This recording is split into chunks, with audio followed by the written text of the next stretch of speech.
දැන් සංඝ සමාජයේ පිරිහීම ගැන එළිය කතාව වැඩි. සංඝ සමාජෙ විතරද පිරිහෙන්නේ? නෑ මේ ගඳ එළිය ගන්ධසාරේ බෑ මේ කරන වැඩ. ගිහි සමාජය ඇතුලේ. ඒව ගැන කතා නෑ. මොකද්ද පිරිහෙන්නේ වැඩිම? මේ කියන විදිහට එහෙනම් ස්වාමීනි මේ තමන් ඉලක්ක වෙනකොට වැඩිපුර පරිස්සම් වෙන්න. වැඩිපුර ඉලක්ක වෙන කෙනා වැඩිපුර පරිස්සම් වෙන්න ඕන. මම උදාහරණයක් කියන්න ඕන. මම ගන්න මීට අවුරුදු 6කට 7කට කලින් දිනේෂ් මුතුගල කියලා මිනිස්සෙක් මේ රටේ මිනිස්සු දන්නේ නැහැ ලොකුවට. සාමාන්‍ය ටියුෂන් ගුරුවරයෙක්. ඒ කාලේ හම්දුරනේ මට දැන් ඔය කොහෙද ගමනක් යනකොට මම ඉතින් මගින් බහිනවා. ඉතින් අපිට ඔය එක ශරීර කෘත්‍ය එහෙම කරගන්න තෝරන වෙනවනේ. ඉතින් අවුලක් නැහැ. ඉතින් ඔය කොහෙද පොඩ්ඩක් නොපෙනෙන තැනකට ගියා දැම්ම ආවා. ඊළඟට නිදහසේ ඕන දෙයක් කරගන්න අවකාශය තිබුණා. එළියට බැස්සම මිනිස්සු දන්නේ නැහැ. දැන් ඉලක්ක වෙලා තියෙනවා. ඉලක්ක වෙලා තියෙනවා. ඉලක්ක වූ තැනදී මොකද කරන්න ඕන? නායකත්ව ගුණයක් තිබ්බොත් දැන් උපවාසලා දන්නවනේ නේද? දානං සීලං පරිත්‍යාගං අජ්ජවං මජ්ජවං තපං තපස. නායකයෙකුට තිබිය යුතු ලොකු ගුණයක් තපස කියන්නේ මොකද්ද? තපස කිව්ව ගමන් අපිට මතක් වෙන්නේ අර ඇටමාලේ ගනින වයසට ගිය වයෝවෘද්ධ. ඒක නෙමෙයි තපස කියන්නේ. තාපසය උනේ. තපස කියන්නේ නොගැලපෙන දේ නොකිරීමයි. විෂමචර්යාවේ නොයෙදීමයි. දැන් අපි හිතමු ඔන්න අපේ රටේ ජනාධිපතිතුමා හිතමු. දැන් අපේ රටේ ජනාධිපතිතුමා මේ ගමනක් යනකොට එතුමට හිතෙනවා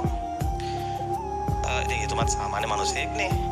එතුමට දැන් අපේ රටේ දැන් මේ ජනාධිපතිතුමාට මොකද කියනව නෙමෙයි. දැන් අපි හිතමු ජනාධිපතිතුමා මේ යනකොට ජනාධිපතිතුමාට හිතෙනවා බහැලා මම සින්දුවක් දාගෙන නටන්න ඕන. ලොජිකලි වැරදිද? වැරදි නෑ. තර්කයට ගලපලා බැලුවොත් වැරදි නෑ. සාමාන්‍ය මිනිස්සෙක් ගැටලුවක් නෑ. ඒතකොට නිදහස තියෙනවා. හැබැයි අපි ජනාධිපතිතුමාගෙන් එහෙම දෙයක් බලාපොරොත්තු වෙනවද? අන්න තපස. මම දැකලා තියෙනවා මීට කලින් ජනාධිපතිවරු ෆේල් වෙච්ච තැන්. දූරයෙන් පහ වෙනකන් ගැහුවා වට.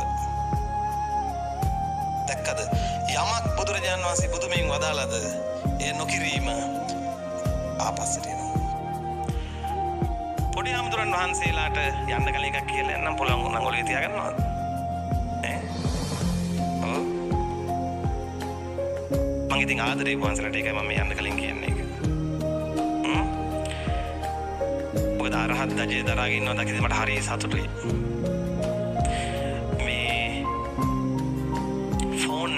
පරිස්සම් වෙන්න. ඔබ වහන්සේලාගේ ඇතැම් කරුණු වලට අපිටත් කටුතර නැති වෙනවා. අපිට කටුතර නැති වෙනවා. ඉන් සිද්ධ වෙයි අපිව නිහඬ කරන්න එපා. අපිත් නැති වුණොත් ඔබ වහන්සේලා තනි වෙනවා. ඒක මතක තියාගන්න. ඇත්තටම ආදරය කරන්නයි නැති කරගන්න එපා. තේරුණාද? ඒක එහෙම තියාගන්න. ෆෝන් භාවිතය ගැන නායක හාමුදුරන්ගෙන් අහලා උන්වහන්සේලාගේ අවසරය ඇතුව ඒ කරන දෙයක් මම දන්නේ නැහැ. මං භික්ෂුන් වහන්සේලාගේ විනය ඇතුළට වෙන කෙනෙක් නෙවෙයි. ඒ නීති වලට හිස නමන්න.